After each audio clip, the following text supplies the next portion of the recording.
శరత్కాలచంద్రికా గురుకరుణా స్పందితా గంగాజరి ప్రవాహికా బోధామృత ప్రసాదితా సహనశీల భూస్వరూప జ్ఞాన దివ్యదాయకా అగ్నివాయు సమ్మిశ్రిత జీవనోద్ధారకా అగ్నివాయు సమ్మిశ్రిత జీవనోద్ధారకా శరత్కాల చంద్రికా గురు కరుణా స్పందితా. నమస్కారం. మనం ప్రతి శనివారం జరుపుకునే స్వామి సత్సంగానికి శుభాహ్వానం పలుకుతూ మన సత్సంగం ఒక ప్రత్యేకమైన రీతిలో కొనసాగబోతుందని గత వారం చెప్పుకున్నాము. మహాత్ములు ఈ భూమిపై ఉద్భవించని కాలమే లేదు. వారు నిరంతరం మానవజాతికై ప్రతి క్షణము కృషి చేస్తూనే ఉంటారు. అక్కడ మన అర్హతల ప్రసక్తే లేదు. మన మేలు కోరే వారు నిరంతరం మన శ్రేయస్సుకై ప్రయత్నిస్తారు. ఆ క్రమంలో మన ప్రాంతానికి చెందిన వెంకయ్య స్వామి వారి గురించి మనం అతి సూక్ష్మంగా స్వామివారి తత్వాన్ని వివరించుకోవటమే ఈ సత్సంగం. ఇప్పుడు ఆ రీతిలో కొనసాగబోయే సత్సంగాన్ని మనందరం ఆస్వాదిద్దాం. ఆత్మీయులారా, ఇవాళ చాలా చాలా చాలా ఉన్నతమైన రోజు. పరమాత్ముడి అపార కరుణ వల్ల ఈ విధంగా మాస్టర్ని ధ్యానించి సాయిని స్మరించి వెంకయ్య స్వామి వారి గురించి శ్రద్ధగా విపులంగా వీలైనంత ఆత్మీయంగా మనం ఇక మీదట అవకాశం ఉన్నప్పుడల్లా భగవంతుడు మనకిచ్చినటువంటి గొప్ప అవకాశాన్ని సత్సంగంగా మలుచుకొని మార్చుకొని పరస్పరం హృదయపూర్వకంగా మెలిగే అవకాశానికి శతసహస్ర కోటి వందనాలు పరమాత్ముడికి అర్పిస్తూ మనం సత్సంగం ప్రారంభించుకుందాం. మీరు ఎవరైనా ఈ సత్సంగాన్ని చూసిన తర్వాత మీకు మనసులో తోచే ఏ అనుమానాన్నైనా సరే ఈమెయిల్ ద్వారా అడగండి. మీ ఫోన్ నంబర్ కూడా ఇవ్వండి. వీలైతే అందులో మళ్ళీ మనం సంప్రదించడం జరుగుతుంది. లేదు మీకు వెంటనే వారం రోజుల్లోగా తిరిగి సమాధానం లభిస్తుంది. మనం ఎక్కడున్నా దగ్గరగా ఉందాం, ఆత్మీయంగా ఉందాం, కలిసి ఉందాం, కలుస్తూ ఉందాం, ఆంతర్యంలో కలిసే ఉందాం. ఇప్పుడు మనం శ్రీ స్వామి సచ్చరిత్రలో శ్రీ స్వామి సందర్శనం అనే మొదటి అధ్యాయం గురించి విపులంగా వివరంగా ఆత్మీయంగా ప్రేమగా స్నేహపూర్వకంగా చెప్పుకుందాం. ఆ వినేప్పుడు కూడా వీలైనంత శ్రద్ధగా వినడానికి ప్రయత్నించండి. ఎందుకనంటే మామూలుగా మనకు వెంటనే మనసు మీద ప్రభావం కలిగేది కన్ను. కానీ ఆ ప్రభావం బలంగా ఉండదట. అంతకంటే బలమైనది చెవి. అందుకని వేదాలను శృతులు అన్నారు. అంటే చెవి ద్వారా విన్నది ఎక్కువ బలంగా ఆంతర్యంలో ముద్రించుకుంటుందని అర్థం. ఆ విధంగా ఇప్పుడు మనమంతా పరస్పరం శ్రోతలమై శృతి పరాయణులమై వెంకయ్యస్వామి వారి జీవిత చరిత్ర అనేటువంటి భాగవతాన్ని చెప్పుకుందాం. అందుకని దీని గురించి మనం ఒకసారి పోతన భాగవతాన్ని సంస్మరించుకుందాం, సంస్తుతి చేసుకుందాం, దాన్ని స్వామి చరిత్రతో సమన్వయీకరించుకుందాం. మనకు మాస్టర్ గారు ప్రత్యక్ష గురువు గారు, మనకు మార్గదర్శి, భగవంతుడిచ్చినటువంటి గురుదేవులు మాస్టర్ గారు. ఆయన పరాత్పర గురువు, అంటే మనందరి పరాత్పర గురువు సాయినాథుల వారు. వారే మరొక రూపం ధరించి మనని అనుగ్రహిస్తున్నటువంటి సత్పురుషుడు భగవాన్ శ్రీ వెంకయ్య స్వామి వారు. వారి దివ్య చరిత్ర మనకు భాగవత సమానమైనది. ఆ భాగవతం గురించి, స్వామి భాగవతం గురించి, స్వామి సచ్చరిత్ర అనే పరమోన్నతమైన భాగవతాన్ని గురించి మనం ఇప్పుడు చెప్పుకుంటూ, తెలుగు పుస్తకాల్లో ఒక విశేషమైనటువంటి గొప్ప గ్రంథాన్ని చెప్పమంటే బమ్మెర పోతనామాత్యుడి భాగవతానికి ఒక విలువ, ఒక విశేషజ్ఞత ఉంది. అందులో ఆయన అంటాడు, తాను రచిస్తున్నటువంటి భాగవతంలో పలికెడిది భాగవతమట, పలికించెడివాడు రామభద్రుండట, నే పలికిన భవహరమగునట, పలికెద వేరొండుగాధ పలుకగనేలా. ఎంత అద్భుతం! నేను పలికేది భాగవతమట అంటే అర్థమైంది. ఇంతకుముందు మహాత్ములు భాగవతం అని చెప్పున్నారు, అది చెప్పుకుంటున్నాను. పలికించడివాడు ఎవరు? రామభద్రుడు. మరి నువ్వు ఏమి కోరి చేస్తున్నావు, ఏం వస్తుందని చేస్తున్నావయ్యా? భవహర మగునట. ఈ ఉత్తమ కార్యం వల్ల ఇక జన్మరాహిత్యం కలుగుతుందట.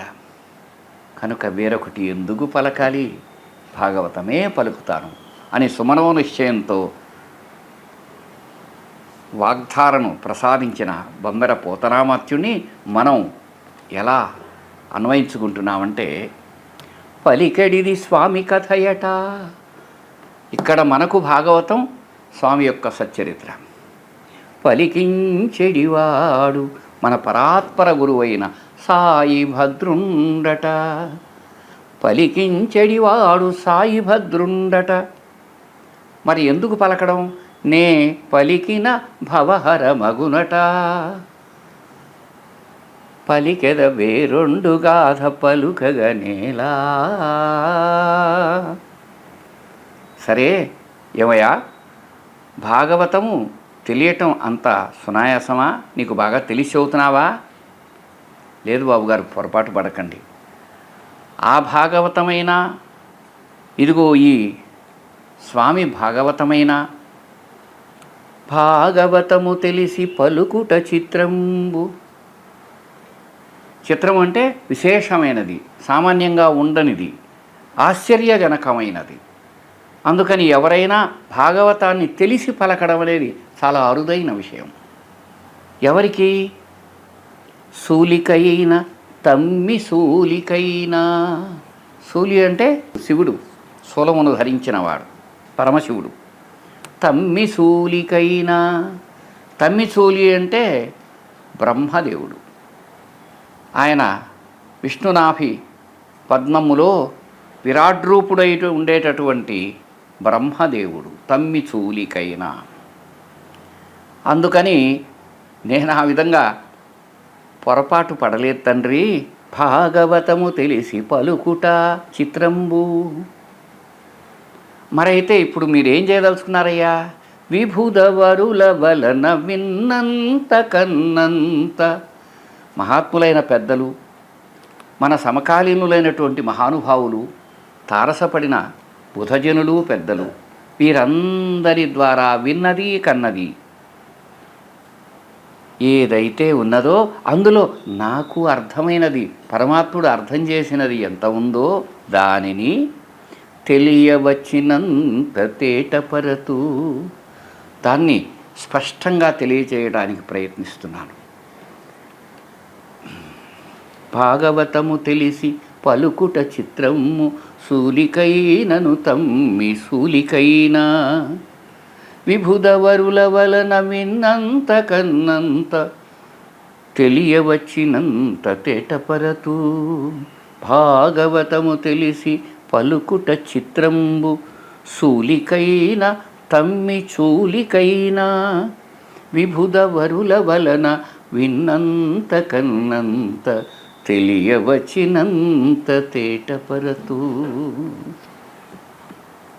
అగ్నిహోత్రం వెలుగుతోంది. ఆ నారింజ రంగు మంటను విరజిమ్ముతున్న ఆ అగ్నిహోత్రం ఎదుట నేల మీద గడ్డి ఉంది. ఆ గడ్డి మీద ఒక చిన్న ఈతాకు చాప పరిచి ఉంది. దాని మీద ఒక వృద్ధమూర్తి కూర్చొని తదేకంగా ఆ అగ్నిని చూస్తూ ఉన్నారు.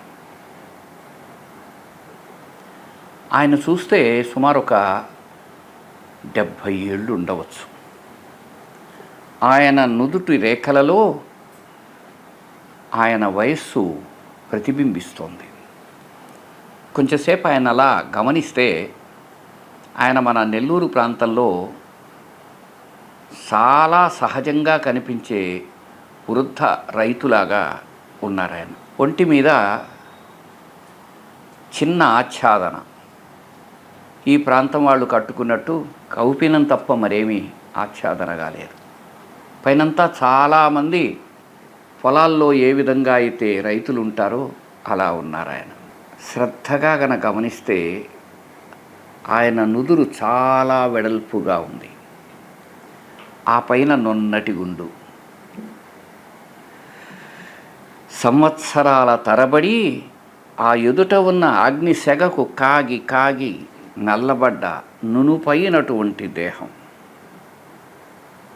ఆయన పొడవైన మనిషి కాదు, అతని పొట్టి కాదు, మధ్యస్థమైనటువంటి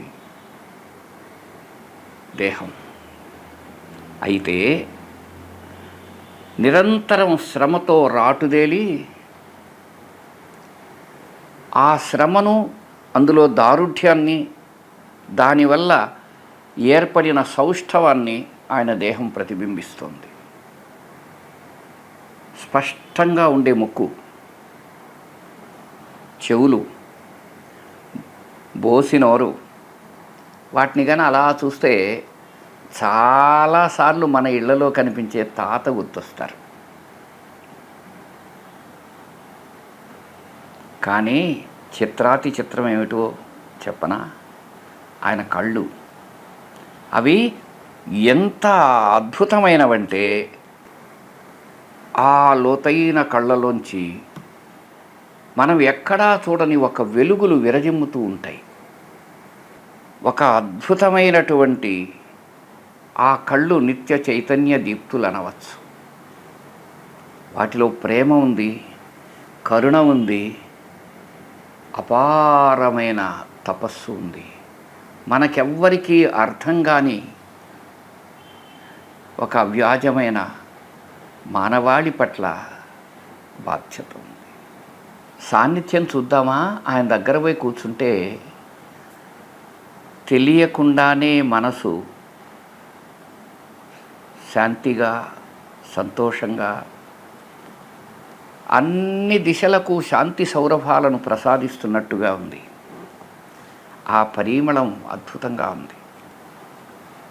ఆయన్ని కొంతసేపు అలా గమనించి, అనుభూతి చెంది, శ్రద్ధగా ఆయన దగ్గర ఉన్న తరువాత ఆయన ఒక గొప్ప అవధూతమూర్తి అని మనసుకు స్ఫురించింది. నారాయణ